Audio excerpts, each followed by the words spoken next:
Bu hech narsa emas. Hop yiqildi, oyog'ini o'tkazdi, sal turib bordi. Ya'ni ta'kid etmoqda 10 kishi bo'lib qoldik. Bu nimaga ta'sir qiladi? Endi tushunarli nima deyapti? Ismoilov bo'ldi, boshqa gapim yo'q deyapti. Islom Ismoilov o'zing uyog'iga javob beradi. Ko'z yoshlari bilan Nurbek chiqib ketyapti. Hech qisi yo'q. Nurbek. Oh, raqibning imkoniyat. Jarima zarbasi berilsa kerak, tashqari edi. Nima bu do'stlar? So'nggi umid bo'ldi deb baholandi.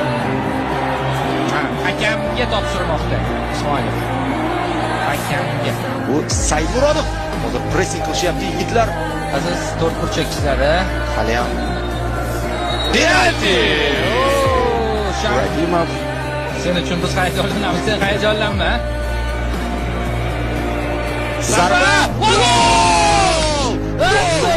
Aynan Rustamjonov katta sahnaga chiqyapti, boya aytganimizdek. Vaqtni cho'zmayapmiz. Yo'q, hujumga. Bu o'zbekcha futbol qanaqa bo'ladi? O'rgan Saudiya. Hasanov o'tdi, ichkariga kirdi. Yo'q, kirdi.